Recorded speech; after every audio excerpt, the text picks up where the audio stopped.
Bonjour, chers élèves, bienvenue sur l'éducative syrienne. Je suis Victoria Yahoul, je suis professeure de français. Aujourd'hui, on va traiter un point grammatical, c'est le pronom relatif. C'est quoi le pronom relatif? À quoi ça sert? Pourquoi on l'utilise? Comment et quand? Allez, on y va. Observons ensemble ces deux exemples. Je connais un docteur. Ce docteur s'appelle Nabil. Voyons ici, on a deux phrases. Comment on le sait?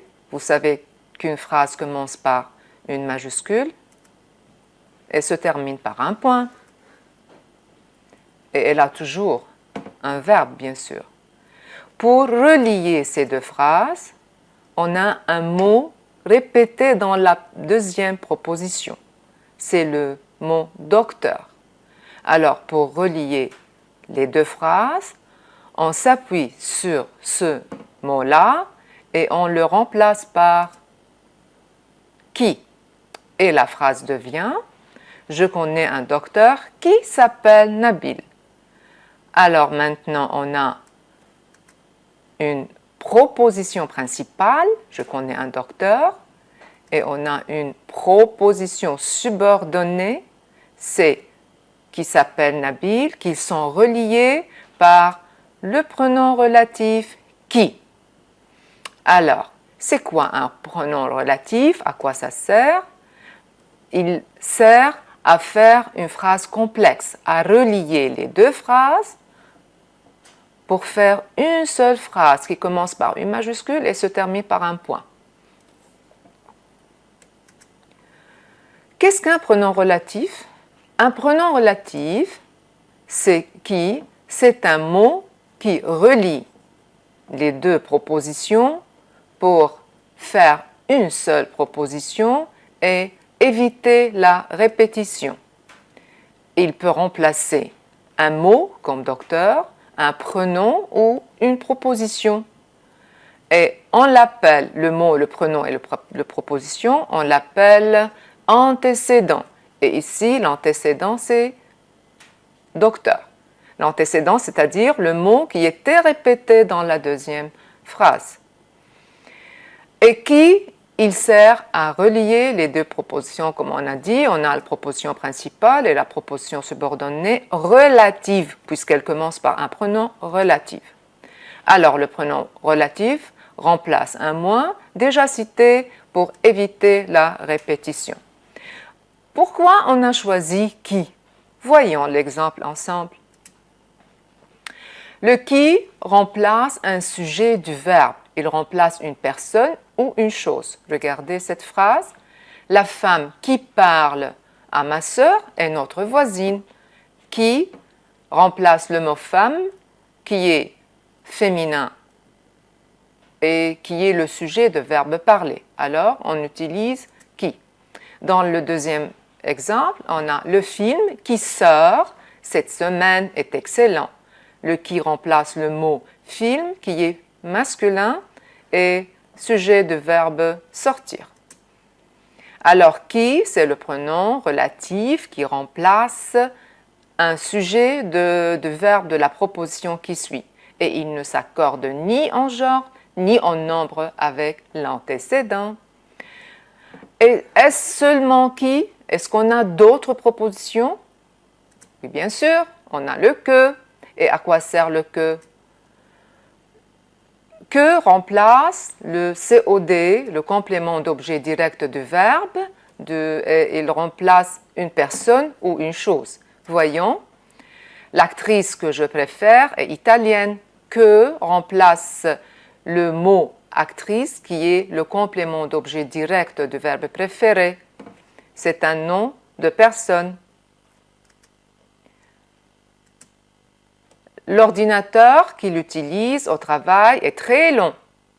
Alors que ici remplace le mot ordinateur qui est un nom masculin et c'est un nom de chose. Et il est complément d'objet direct du verbe utiliser. J'utilise quoi? J'utilise l'ordinateur. Alors que, c'est le pronom relatif COD du verbe de la proposition qui suit et il ne s'accorde ni en genre ni en nombre avec l'antécédent. Maintenant, c'est à vous de choisir entre que et qui. Reliez les phrases en utilisant le pronom relatif convenable. Il va à une pharmacie. La pharmacie est déjà fermée. Voyons, on a deux phrases et on a un mot répété, c'est la pharmacie. Quelle est la fonction grammaticale de ce mot? Il est sujet. Donc, on le remplace par qui? Et la phrase devient « Il va à une pharmacie qui est déjà fermée ». Prenons une autre phrase. La secrétaire téléphone à un client. Son chef attend ce client. Alors, est-ce qu'on a un mot répété? Oui, bien sûr, c'est ce client. Quelle est sa fonction? Elle est complément d'objet direct du verbe attend. Alors, on remplace par, bien sûr, par que. La secrétaire téléphone à un client que son chef attend. Un autre exemple. Paul invite son ami Michel. Il connaît Michel depuis longtemps. Alors, le mot répété, c'est quoi? C'est Michel, bien sûr. Sa fonction grammaticale, c'est complément d'objet direct de verbe connaître. Alors, on le remplace par que. Paul invite son ami Michel qu'il connaît depuis longtemps. Et faites attention, là, on supprime le « e » parce qu'il commence par une voyelle. La phrase qui suit. Le boulanger lui vend du pain qui est dur. Est-ce que c'est tout? Est-ce qu'on a d'autres pronoms relatifs? Voyons. Alors, on a vu deux pronoms relatifs simples, c'est le que et le qui, et on a vu que qui remplace le sujet et que remplace le COD. Mais est-ce qu'on a d'autres pronoms? Voyons. Où, c'est le pronom relatif qui prend la place d'un lieu ou d'un temps. La rue est très calme, j'habite dans cette rue. Le mot répété, c'est cette rue. Dans cette rue, c'est le complément de lieu. Alors, on le remplace par où. La rue où j'habite est très calme. Et faites attention, le pronom relatif avec la proposition relative doit être toujours après l'antécédent. L'antécédent de où est un lieu ici. Le jour où nous sommes arrivés à Paris, il y avait un festival. Le jour, c'est le mot répété qui prend la place de temps. Alors, on le remplace par où. L'antécédent de où est un temps. Passons à d'autres pronoms relatifs. C'est le dont. Le dont, c'est le pronom relatif qui prend la place d'un complément d'objet indirect. Il remplace une personne ou une chose. Regardons. Mon ami est marocain. Je parle beaucoup de cet ami. Le mot répété, cet ami, sa place c'est complément d'objet indirect du verbe parler, indirect puisqu'il est suivi de deux. Alors, l'ami dont je parle beaucoup est marocain. La phrase qui suit. L'ami, c'est le nom de personne, elle est l'objet indirect du verbe parler. Je parle de qui? Je parle de mon ami. Le livre dont je vous parle est magnifique. Le livre ici est le complément d'objet indirect de verbe parler. Je vous parle de quoi? Je vous parle du livre, donc on le remplace par dont. Et le livre, c'est un nom de chose et il est complément d'objet indirect du verbe parler. On a pris comme ça les pronoms relatifs simples, qui, que, où et dont. Maintenant, on va passer aux pronoms relatifs composés. Voyons l'exemple. Les fauteuils sont en cuir. Vous êtes assis dans ces fauteuils. Alors, on a Un mot répété, c'est ces fauteuils qui est précédé d'une préposition dans. Et ces fauteuils, c'est masculin pluriel. On le remplace par lesquels. Et la phrase devient: les fauteuils dans lesquels vous êtes assis sont en cuir.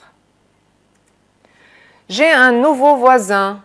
J'ai été invité chez ce nouveau voisin. Ce nouveau voisin, c'est le mot répété qui remplace un nom masculin singulier, alors on choisit lequel.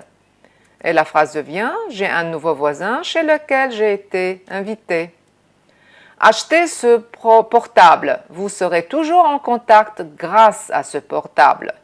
Alors le mot ce portable est masculin singulier qui est précédé de la préposition grâce à. Regardons.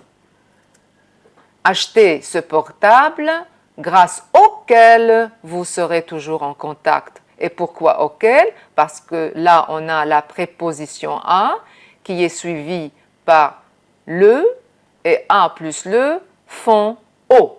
Alors, et le pronom devient auquel.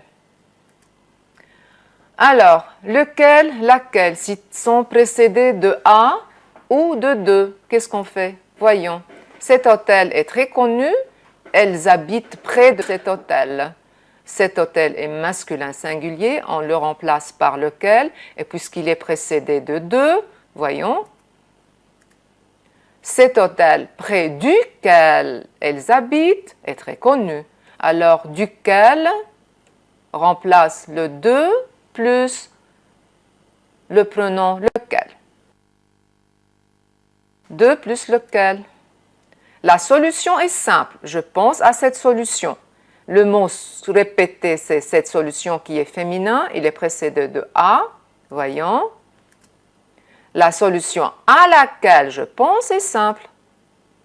Bon, quoi faire lorsque lequel et laquelle sont précédés de à ou de? Regardons. Cette solution a des avantages. Tout le monde parle de ses avantages. Le mot répété, c'est ses avantages. Il est précédé de et c'est un mot masculin pluriel. Alors, on le remplace par cette solution a des avantages desquels tout le monde parle. De plus lesquels. Voici ces filles. Elles s'occupent tout le temps de ces filles. Voici ces filles desquelles elles s'occupent tout le temps. De plus lesquelles. Cette solution a des avantages. Vous n'avez pas pensé à ces avantages. Ces avantages, c'est masculin pluriel précédé de à. Voyons. Cette solution a des avantages auxquels vous n'avez pas pensé. À plus lesquels. Je peux présenter ces idées. Je pense depuis longtemps à ces idées. Je peux présenter ces idées auxquelles je pense depuis longtemps. À plus lesquelles. Alors, enfin, je vous remercie de m'avoir suivi. C'est à vous, chers étudiants, de travailler maintenant et au revoir, à la prochaine.